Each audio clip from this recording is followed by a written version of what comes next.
제페토의 아이블랜드를 건설하고 인공지능으로 성경인물과 카톡하는 전도 챗봇을 개발하고 있다. 안녕. 누구세요? 나 사도 바울이야. 성경에 나오는 사도 바울이라고요? 어떻게 저를 알고? 다 아는 방법이 있어. 우린 지금부터 카톡 친구야. 궁금한 거 있으면 물어.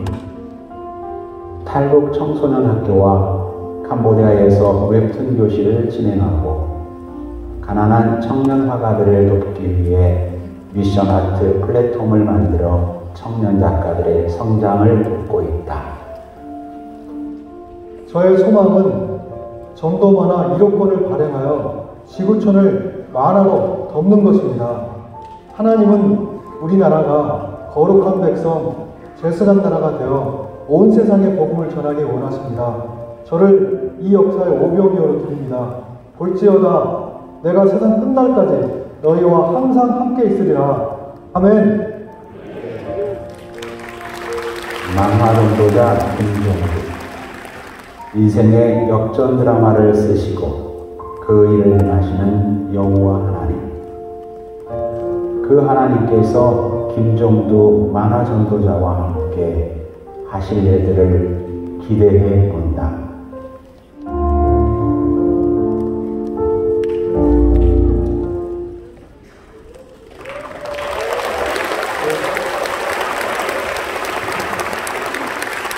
네, 반갑습니다. 저는 기독교 지식 만화가이며 사단법인 올피플의 일상을 맡고 있는 광화문지의 김종구입니다. 네, 제가 태어난 1968년도는 남과 북이 극단적으로 대치하고 있던 그런 때였습니다. 북한이 박정희 대통령을 암살하려고 서울에 무장공비를 침투시키고 동해안에서는 미국 군함을 납치하는 그런 일이 있었습니다. 그런 급박한 상황에서 저희 아버지가 연평도에서 조기잡이를 하다가 북한 경비정이 북한에 끌려가게 되었습니다. 당시 저는 서해 앞바다, 김수미 씨의 고향 군산 어제 꼭 만나고 싶었는데 거기 살고 있었습니다. 계야도는 군산에서 12km 정도 떨어져 있었고 거기 밭농사, 논농사, 고기잡이하는 평범한 그런 섬이었습니다. 아버지가 북한에 끌려갈 때 제가 어머니 뱃속에 있었습니다. 그 북한 납북 소식을 듣고 저희 어머니가 어떻게 해서 살아보려고 노력하고 그렇게 했어야 되는데 너무 큰 충격을 받고 절망해서 그냥 죽으려고 했다고 합니다. 그래서 제가 뱃속에 있는데도 보고, 살아있는 보고를 부엌에서 뜯어먹고 그것도 안 되니까 바다에 뛰어들었습니다. 그때 옆에 있던 저희 누나가 큰 소리로 울고 발을 동동 구르고 소리를 질러서 저희 동네 아주머니들이 간신히 물에서 건져내 주었습니다. 1968년도 7월 10일에 그날도 폭풍 치고 바람 부는 그날 몸과 마음이 만신창이가 된 그 어머니 몸에서 제가 태어나게 되었습니다. 그때 아버지 남편도 없고 6명이라는 자식을 먹여 살릴 그 어머니가 너무 불쌍해서 동네 사람들이 다 모여서 울었다고 합니다. 그로부터 1년 뒤에 신기하게도 아버지가 북한에서 1년 만에 돌아왔습니다. 그런데 북한에서 쌀을 줬는데 그 쌀을 버리지 않아가지고 간첩으로 몰렸습니다. 아무도 모르는 곳에 끌려가서 잠도 안 재고 몽둥이로 때리고 물구나무 세워놓고 코에 고춧가루를 붓고 글씨도 알지 못하는 분한테 한글을 가르쳐가지고 모나미 볼펜 한 다스가 닳기까지 거짓 자백서를 쓰게 해가지고 결국 교도소에 수감되었고 1년 만에 돌아왔는데 그 폐인이 되었습니다. 아버지는 발자국 소리만 들어도 고문 공포증으로 술로 세월을 보내다가 형사들한테 당했던 그 많은 폭력을 어머니한테 다 풀어버렸습니다. 어머니는 자식들이 그걸 맞을까봐 어머니가 대신 그 매를 다 맞았습니다. 그래서 아버지는 또 아버지대로 힘들었고 어머니는 너무나 힘들었고 저희로 22개월만 살다가 제가 9살 때 아버지가 돌아가셨습니다. 그리고 저희 장남인 형이 계셨는데 저희 형님은 중학교를 다니다가 학교를 자퇴하고 서울의 홍제동에 있는 가구 공장에서 일을 하다가 너무 열악하고 못 먹었기 때문에 폐결핵에 걸려가지고 병원에 또 입원해 있어야 했습니다. 저희 누나들은 초등학교도 졸업하지 못하고 형님 병원비 때문에 남의 집 가정부살이를 해야 했습니다. 저희 누나 중에 한 명은 집에 가고 싶다고 너무 울다가 주인한테 매를 맞고 가출을 해서 저 군산 쪽으로 가야 되는데 예산 사학교 그쪽에서 자항선을 기찻길을 따라서 걸어서 내려왔다고 합니다. 저희 형님은 결국 24살 나이에 폐결핵으로 돌아가시게 됐습니다. 그 돌아가시기 전에 어떻게든 나아보려고 교회에 갔다가 거기서 예수님 만나고 마지막 유언으로 우리 동생들 꼭 예수님 믿으라고 그렇게 유언하고 가셨습니다. 저는 섬에 혼자 남아서 너무 외롭고 슬펐습니다. 형님도 안 계시고 누나도 없고 어머니는 밖으로 돌아다니시고 남편 잃고 장남 잃고 딸들은 가정부로 보낸 그 어머니의 심정이 어땠는지 삶을 놓아버리고 그냥 바닷가를 헤매고 있었습니다. 저는 너무 외로워서 바다에 앉아서 파도가 내 친구였습니다. 바다만 멀리 바라보다가 모래사장에 그림을 그리기 시작했습니다. 저녁이 되면 친구들의 엄마가 부릅니다. 밥 먹으러 오라고. 저는 아무도 불러줄 사람이 없어서 그냥 저녁 늦게까지 바닷가에서 혼자 그림을 그렸습니다. 다음날 또 거기다 그림을 그리고 다음날 또 그림을 그리고 거기서 그림 실력이 는 것 같아요. 하나님은 하여튼 그 집에 가면 너무 어두웠기 때문에 그 어둠을 극복하려고 바닷가에서 혼자 그림을 그렸습니다. 그리고 초등학교 6학년을 마치고 이제 6학년 1학기 때 군산으로 이사를 왔습니다. 근데 1년 동안 살다가 적응을 못해가지고 결국은 군산이 전라도잖아요. 충청도로 이사를 갔습니다. 가서도 살 집이 없어서 도로변에 있는 빈집에서 살았습니다. 빈집에 살다 보니까 웬 쥐들이 그렇게 많은지 밤마다 공포였습니다. 근데 문제는 이사를 가면 전학을 가야 되는데 저희 어머니가 전학을 못 시켜줘가지고 그냥 충청도에서 전라도로 통학을 하게 된 겁니다. 그래서 자전거 타고 한 8km를 달려가가지고 거기서 또 배를 타고 금강항을 건너서 거기서 또 한 5, 6km를 걸어서 학교 갔습니다. 올 때는 또 걸어서 와서 배 타고 갔는데 계산을 해보니까 아침에 한 2시간, 저녁에는 늦어도 되니까 3시간 그렇게 사춘기를 길에서 다 보냈습니다. 그러다 보니까 제 다리가 좀 굵었어요. 지금도 좀 굵습니다. 동네 사람들이 저를 보고 육군사관학교 갔으면 좋겠다. 그 당시 육사가 되게 인기였나 봐요. 그래서 제가 집에 가서 나 앞으로 육군사관학교 갈 거야 그랬더니 너는 안 돼. 그런 생각 하지도 마 그러더라고요. 그래서 또 다른 꿈을 얘기하니까 안 돼, 하지 마. 너는 그런 생각 하지도 마. 그래서 왜 자꾸 안 된다고 하지? 그때 처음 알았습니다. 저희 아버지 사건을 알았고 제가 연좌제에 걸려있다는 걸 알게 됐습니다. 너무 제가 낭망이 돼가지고 학교 가도 희망이 없고 그때부터 노트 귀퉁이에다가 계속 낙서만 했습니다. 그랬더니 선생님들이 저를 보고 이 불량 학생이라고 선생님 와도 낙서라니까 따기도 엄청 맞았고 울면서도 계속 그림을 그렸어요. 그러다가 제가 역전의 명수 군산상고에 들어갔습니다. 거기서 고등학교 2학년 되었을 때 계속 낙서만 했죠. 그때 미술 교생이 저희 반에 오셨는데 그 선생님이 저희 낙서를 보고 야, 너 정말 대단한 소질을 갖고 있다. 처음으로 저한테 관심을 가져주고 그 낙서를 소질로 인정해주고 미술실로 들어가서 저에게 데생을 가르쳐 주셨습니다. 그리고 방학 때는 서울로 데리고 가서 정식으로 미술 공부를 시켜줬습니다. 저를 조용히 앉혀놓고 미술대학에 들어가라. 그래서 한국을 빛낼 훌륭한 화가가 되어라. 그렇게 꿈을 심어줬습니다.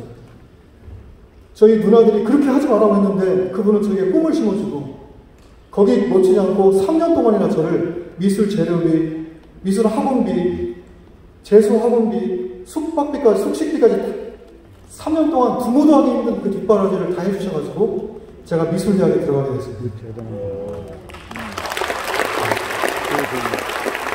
이 선생님을 36년 동안 못 만나다가 작년에 새롭게 해서 출연한 이후에 선생님 만났습니다.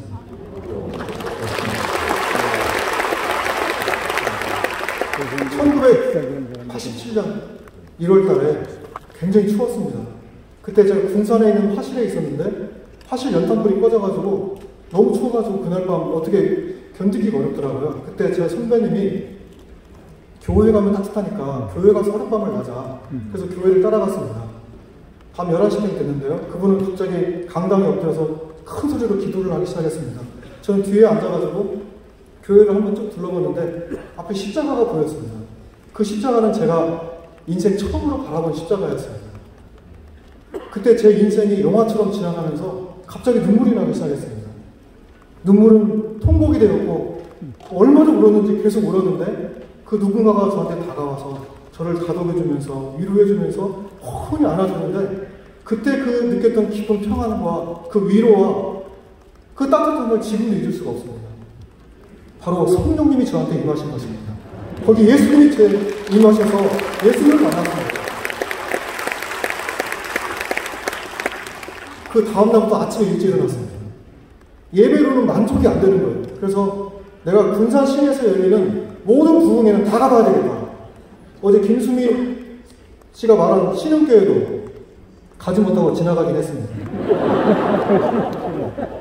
그래서 거리를 걷다 보면 부흥회 프레카드만 보이는 거예요. 그래서 보이는 족족 가서 부흥회 참석하다가 큰 은혜를 받고 제가 거기서 너무 예수님 만난 기쁨으로 거리를 뛰어다녔습니다. 심지어는 제가 만나는 사람마다 무조건 다 예수 믿으라고 하고 저희 지도 교수님 찾아가가지고 교수님도 예수님 믿어 삽니다. 손 주세요. 손 잡고 같이 합심 기도해주고 막 그랬어요. 그리고 저는 이제 선교사가 돼야 되겠다. 그래서 물어봤어요. 어떻게 하면 선교사가 됩니까? 그랬더니 김포공항에 자주 가면 선교사가 될 수 있대요. 그래서 제가 그 선교사 파송할 때 따라가가지고 김포공항에 갔습니다. 자주 갔어요. 갔을 때 거기 금빛으로 세계지도가 참 있더라고요. 제가 그 세계지도를 어루만지면서 주님 저를 중국에 선교사로 보내주세요. 간절히 기도했습니다. 중국어를 공부하고 중국식 모자를 하나 구해가지고 잘 때 쓰고 잤습니다. 그리고 1991년도에 드디어 우리나라가 중국과 수교를 앞두고 있었습니다. 제가 엄청 알아봐가지고 중국 청와대학에 지금 거의 갔더라면 저 여기 없었겠죠? 그 청와대학에 어학버스에 제가 입학할 길을 얻어가지고 유학생 선교사 훈련까지 받아가지고 중국 갈 날만 다 기다리고 있었어요. 그랬더니 한 통에 전화가 왔는데 안기부에서 전화가 왔어. 만나자고. 왜 나를 만나려고 하지? 자네 아버지 간첩 사건 아는가? 자네 지금 북경을 통해서 저기 북한에 지금 들어가려는 거 아니야? 어디서 함부로 북한에 하면서 저한테 출국 금지를 내렸습니다. 저는 뭐 상상도 안 했던 일인데 그때 정말 너무 세상이 한스럽고 인생이 한스럽고 그때 나는 이제 선교사로도 못 가는구나. 너무 방황하면서 노동일을 하면서 또 신문 배달하면서 그렇게 인생을 방황할 때 한 선배님이 저를 시사만화 그 신문사에 시사만화 그리는 아르바이트를 한번 해보겠냐고 해서 했는데 그때가 노태우 정부였습니다. 신랄하게 막 풍자를 하다 보니까 적성이 맞는 거예요. 그 소설가보다는 글을 좀 못 쓰고 화가보다는 그림을 좀 못 그리지만 글과 그림을 할 수 있고 나는 예수님을 믿고 선교에 열정이 있으니까 나 이게 내 강점이구나. 이 뭔가 말하는 것만 할 수 있겠다 하면서 제 소질을 발견했습니다. 그때 이원복 교수님이 먼 나라 이웃 나라라고 그 책을 냈는데 그 책을 보니까 너무 탁월해서 나도 기독교 지식을 이렇게 만화에 담아내면 너무 좋겠다 이런 마음을 갖고 제가 이제 우리나라 최초로 기독교 지식 만화를 그리기 시작했습니다. 그게 세계 선교 발달사, 세계 기도정보, 그 다음에 근대 선교 아버지 윌리엄 캐리. 오늘 이 자리에 그 근대 선교 아버지 윌리엄 캐리를 입고 변화돼서 인도로 선교사로 가신 분이 이 자리에 참석했습니다. 한번 일어나 보시겠습니까? 네, 원정화 선생님.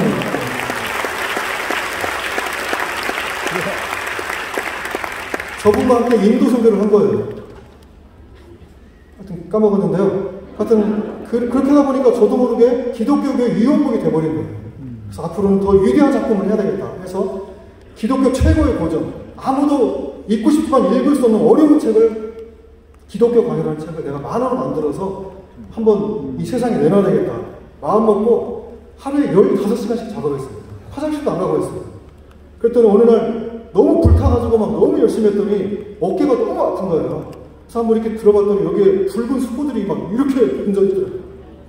잘 때 너무 아파가지고 잠을 못 자겠더라고요. 알고 봤더니 대상포진이 맞더라고요. 그래서 작업도 다 중단되고 누워서 세월을 보내다가 갑자기 성령께서 제 마음에 이런 마음을 주시더라고요. 정도야, 너가 이거 열심히 해도 기도도 하지 않고 이렇게 열심히 하는 거 너의 열정의 결과물밖에 되지 않는다. 그래서 내가 만약에 이 책을 기도하면서 그린다면 하나님이 이 책을 들어 쓰실 것이다. 이런 마음을 확 주셔가지고 아멘 했는데 정말 대상포진이 나왔습니다. 그때부터 제가 책상에 가면 먼저 기도 먼저 하고 그리고 만화를 그리고 또 다음날 또 기도하고 만화를 그리고 그렇게 하다 보니까 5년이 걸렸어요. 5년 뒤에 책을 내놨을 때 이것이 세상에 큰 베스트셀러가 되었고 제가 한 출판사의 전속 작가로 스카웃이 돼가지고 거기서 약 10년 동안이나 성경과 조직신학, 주기도문 사도신경 10개명 또 뭐 구원문, 교회사, 요한계시록 뭐 세수가 없이 약 40권의 300페이지가 넘는 그런 책들을 작업을 했습니다. 여기도 아마 읽으신 분 있을 거예요. 네. 그래서 조금 책을 좀 읽는다 하는 사람은 저를 알고 책을 안 읽는다 하면 모르더라고요. 그래서 나는 여기서 이제 할 일 했으니까 이 출판사에서 그냥 은퇴해야 되겠다. 그리고 나도 평범하게 좀 살자. 이렇게 생각했는데 하나님은 거기가 끝이 아니었습니다. 하나님의 계획은 제가 만화 그리는 사람이 아니라 이제는 만화로 복음을 전하는 만화 전도자로 하나님이 저를 부르셨습니다. 어느 날 제가 IT 발전사에 대한 프로그램을 보는데 갑자기 전도서 11장 3절이 제 가슴에 쿵 하고 다가오더라고요. 너는 내 떡을 물 위에 던지라. 그리하면 도로 찾으리라. 너의 만화를 인터넷의 바다에 무료로 던져라. 내가 다 보상해주겠다. 이런 마음이 확 들어온 거예요. 근데 주님 저 혼자 어떻게 제가 그거 못해요 하면서 2년 동안이나 그것을 억누르고 있었어요. 그러다가 어느 날 갑자기 출판사에 나가라고 하더라고요. 쫓겨났어요. 어떻게 보면 어떻게 제가 막 말도 안 되는 상황에서 나오게 됐어요. 너무나 방황하고 막 힘들 때 한 분이 저를 인도해서 부천에 있는 한국만화영상진흥원 비즈니스 센터에 제가 입주를 해가지고 반강제로 어쩔 수 없이 사업을 시작하게 됐습니다. 이 만화 그리는 골방에서 만화 그리는 사람이 사업을 어떻게 하겠습니까? 그때 주변에서 CBMC에 나가더라고요. 난 근데 안 간다고 했는데 또 어떤 지인이 2년 뒤에 광화문 CBMC에 나가더라고요. 그래서 제가 수요일 아침이면 부천에서 1호선 첫차를 타고 부천역, 오류역, 노량진역, 한강을 건너서 시청역에서 딱 내려가지고 광화문 광장을 한번 쫙 바라보고 코리안 호텔에 가서 수요 조찬에 참석했는데요. 안 빠지고 참석해가지고 최단기 100회 참석상을 받았습니다. 아마 제 기록 꽤 힘들 것 같아요. 그리고 거기 참석했더니 대표님들이 너무 말씀으로 살려고 하고 사업을 하더라도 정직하고 성실하게 그렇게 사업하는 모습을 보면서 야 여기야말로 진정한 진짜들이 모여있는 모임이구나 하면서 대표님들을 배우고 사업장을 방문해보고 하면서 저도 일터에 킹덤 컴퍼니를 이루고자 하는 거룩한 소원을 품게 되었습니다. 그리고 우리 대표님들을 너무나 저를 격려해주고 박수 쳐주고 도와주려고 하고 이렇게 훌륭한 분들이 CBMC에 다 모여있는 거예요. 이분들과 함께 만화로 복음을 전하는 사단법인 올피플을 만들게 되었고 우리 대표님들과 함께 교도소, 소년원, 또 각종 군부대, 청소년 집회, 외국인 거리에 가서 복음을 전했습니다. 제일 힘들었던 것이 소년원이었습니다. 소년원 갔더니 막 문신색인들이 이렇게 앞에 앉아있는데 막 얼어가지고 말을 못하겠더라고요. 근데 거기서 저희 아버지도 감옥 갔다 온 출신입니다. 했더니 이분들이 고개를 말을 확 듣더라고요. 그래갖고 잘 풀렸습니다. 3년 동안 열심히 전도했더니 하나님이 저에게 큰 선물을 하나 주셨습니다. 바로 49년 동안 묻혀있던 아버지 간첩 사건 재조명이 되었고 재심 청구가 얼마나 어렵습니까? 재심이 청구되었고 2017년에 재판이 벌어졌는데 재판부에서 수사관에 의한 강제로 간첩 조작되었다는 것을 발표하고 무죄를 선고했습니다. 그때 그 소식을 들을 때 하늘에서 한방울이 내렸는데요. 그때 제 나이가 50이었어요. 그때 레이기를 입고 있었는데 희년이 딱 떠오르더라고요. 아, 내 인생이 희년이 왔다. 이제 과거의 모든 것 다 용서하고 내려놓고 이제 하나님 나라를 위해서 미래로 가자 하면서 3가지 인생을 결단했습니다. 이제 저는 국가를 원망하고 사람을 원망하며 살았는데 이제 하나님을 앙망하며 살자. 여호와를 앙망하라. 그리하면 새 힘을 주리라. 그 말씀을 믿으니까 50대 뭐가 찾아오죠? 갱년기가 찾아오는데 저는 갱신기가 찾아오더라고요.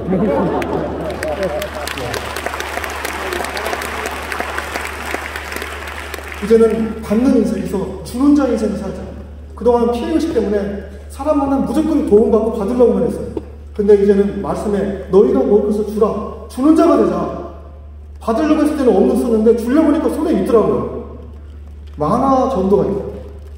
그때부터 3년 동안 만화를 나눠줬는데 지금까지 계산해보니까요.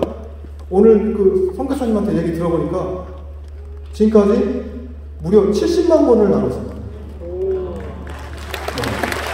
그리고 약 200만 명 이상이 만화를 읽었습니다. 이런 기적의 역사가 하나님께서 이루셨습니다. 하나님은 주는 자에게 복을 주십니다.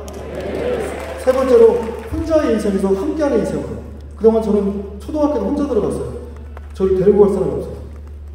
그런데 이제는 하나님의 독처하는 것을 잊지 못하고 삼위일체라는 거 세 분이잖아요. 그래서 저도 이제는 혼자 하지 않고 우리 CBNC 동역자들과 함께 이 믿음의 길을 가야 되겠다. 이렇게 결단을 했습니다. 그리고 나니까 고향이 생각났어요. 간첩이라는 주홍무시로 그동안 고향이 있어도 가지 못했습니다. 저희 집사람과 애들이 아빠는 왜 명절 때 고향도 안 가냐고, 도대체 고향이 있냐고 했을 때 답을 못했어요. 근데 피면을 선포하고 마치 야곱이 고향에 돌아가듯이 아내를 데리고 2 아이를 데리고 섬에 갔는데 무려 40년 만에 갔습니다. 가서 친척도 만나고 동네 사람도 만났는데 동네 사람들이 아이고 너무 잘 컸다고, 잘 자랐다고, 너희 어머니 아버지 너무 착하신 분이었다고 하면서 포옹해주고 안아줬습니다. 그때 시편 30장 11절이 떠올랐습니다. 너의 베옷을 벗기고 흰옷을 입히며 슬픔이 변하여 춤이 되게 하시리라. 하나님은 그 슬픈 인생을 춤추는 인생으로 변화시켜주신 변화의 하나님, 능력의 하나님이십니다. 그 뒤로 3년이 흐르고 2020년 코로나가 터졌습니다. 너무 세상이 혼란에 빠졌죠. 그런데 선교지에서는 선교의 문이 열리고 있었습니다. 인도가 이런 체계가 무너지면서 선교사들이 구호품을 나눌 수 있는 기회가 생긴 거예요. 그 구호품에다가 만화 정도를 다 넣어가지고 집집마다 빈민촌, 인도 문바이를 중심으로 나누기 시작했습니다. 우리 빵에 쓰신 글씨라는 팀께서 그 코로나로 그 목숨 걸고 마스크를 쓰고 가서 그 만화를 나눠준 거예요. 글을 모르는 사람들은 글을 아는 사람한테 읽어달라고 하고, 또 집에 만화를 주면 가족이 읽고, 그렇게 해서 인도의 놀라운 복음 전도 역사가 코로나 기간에 일어나게 됐습니다. 인도 공용어가 몇 개인지 아십니까? 15개인데 10개 언어가 번역됐습니다. 그 중에는 그 최초 복음 전도지가 만들어지게 되었습니다. 그 운동은 지금 네팔로, 인도, 또 저기 스리랑카로, 몽골로, 또 일본으로 지금 계속해서 만화 전도가 확장돼 가고 있습니다. 그리고 지금 중국이나 이슬람은 만화책을 가져갈 수가 없잖아요. 거기는 지금 웹툰으로 스마트폰을 통해서 복음 전하는 일을 시작했습니다. 지금 그 아프간 인구가 4천만 명입니다. 그 중에 페이스북 페이지를 사용하는 사람이 400만 명입니다. 타켓을 잘 정하면 페이스북 페이지를 통해서 280만 명까지 웹툰 만화를 전달할 수가 있어요. 그 중에 한 5만 명이 응답이 옵니다. 그 중에 또 고리면 5,600명 정도가 뭔가 이야기가 되고 예수님에 관심이 있습니다. 그 중에 약 400명이 예수님을 믿고 비밀리에 세례를 받고 그들이 중신학교를 다니면서 사역을 동요하고 있는 놀라운 역사가 지금 일어나고 있습니다. 그래서 제가 10년 전에 내 떡을 무리에 던지라. 그러면 도로 찾으리라. 지금 이 저희가 가졌던 저작권 이 만화들을 다 무료로 풀어서 지금 하나님의 놀라운 역사에 쓰임받게 된 거 너무나 감사하고, 또 또 하나님이 더 크게 돌려주실 수 있습니다. 그리고 다음 세대가 누굽니까? 우리 10대들은 디지털 세대고 디지털로 전도해야 됩니다. 길에서 그렇게 할 수 없어요. 그래서 메타버스 그 제페토에 바이블랜드를 한번 들어가 보세요. 바이블랜드를 만들었는데 지금 성막만 만들었어요. 앞으로 더 투자해서 저기 신의 산도 만들고 예수님의 골고다 언덕도 만들고 또 예수님의 빈무덤도 만들고 해서 그 성경을 경험하다가 더 궁금하면 물어보고 그 지역에 있는 교회를 인도할 수 있는 전도 프로그램, 또 아까 보셨죠? 챗봇, 성경 인물과 내가 대화하고 바울이 욥을 소개해주고 그런 어떤 성경 대화 챗봇, 더 말이 딸리면 그때부터는 이제 지역교회 인도에서 거기서 할 수 있는 그런 챗봇도 개발하고 또 그 다음에 웹툰 교육도 하고 여러 가지 일들을 하고 있습니다. 하나님께서 그런 일들을 할 수 있도록 도우셨는데요. 지금 돌아보면 하나님은 슬픔이 변화에 춤이 되게 하시고 이 어두운 자를 빛으로 삼으신 하나님 참으로 놀라우신 분이십니다. 저의 돌아보면 하나님은 섭리의 하나님이십니다. 또 역전의 하나님이십니다. 제가 역전의 명수 군산학원 나왔잖아요. 부산고에서 싫어하더라고요. 그때 4대1로 이겼었나봐요. 하나님이 역전의 하나님이십니다. 역전하기 전까지 얼마나 힘들어요. 앞으로 역전할 사람들 엄청 많습니다. 하나님은 최후의 승리자십니다. 지금 돌아보면 모든 게 은혜였고요. 제가 여기 서 있고 숨 쉬고 이렇게 꿈을 꿀 수 있는 것은 기적의 하나님이십니다. 저는 저의 인생을 돌아보면 한 말씀이 딱 떠올라요. 세상에 천한 것들과 멸시받는 것들과 없는 것들을 택하사 있는 것들을 폐하려 하시나니 이는 아무 육체라도 하나님 앞에서 자랑하지 못하게 하려 하시나니 저처럼 천하고 정말 멸시받고 어렸을 때 친구들이 저한테 돌을 던졌어요. 빨갱이 자식이야. 그래서 여기 지금 상처도 있습니다. 정말 이런 사람을 하나님이 보석처럼 빚으셔가지고 이 하나님의 거대한 구속사에 쓰시는 걸 볼 때 이거야말로 기적이 아닐까. 하나님께서 저에게 요즘 말씀을 주십니다. 시편 82장 10절 내 입을 넓게 열라 내가 채우리라. 하나님은 저한테 꿈을 더 크게 가지라는 겁니다. 지금도 꼭 커가지고 어떻게 감당할 수 없는데 꿈을 더 크게 가져라. 내 입을 벌려 기도하라. 침묵으로 기도하지 말고 입을 벌려 기도하라는 거예요. 그 입을 다 채우실 것을 믿고 기도하라. 제비를 보니까요, 입 크게 벌린 제비는 먹이를 먹고 살아나는데 입 안 벌리고 있는 제비들은 다 죽더라고요. 그 어머니가 큰 입만 줘요. 옛날 다리우스 시대 그 다리우스 왕이 분봉왕들을 불러놓고 입을 벌리게 했대요. 어떤 사람 부끄러워서 입을 안 벌렸어요. 입 벌린 그 입에다가 보석을 다 채워줬대요. 우리 지금 이 시대에 다시 큰 꿈을 꾸시기 바랍니다. 그리고 입을 벌려서 기도하시기 바랍니다. 하나님이 필요한 것들 다 채워주시고 감사로 채우시고 찬양으로 채우시고 우리의 쓸 것과 우리의 기업과 모든 것을 채우심으로써 지금도 살아계신 하나님, 기적의 하나님을 나타내 주실 줄을 믿습니다. 마지막으로 저는 꿈이 하나 있습니다. 바로 전도마나 1억 불을 발행해서 이 지구촌을 만화로 덮어버리는 것입니다. 하나님께서 그걸 기도하면서 앞으로 이 하나님의 거대한 구속사에 하나님의 미랄로 쓰임받기를 기도합니다. 감사합니다.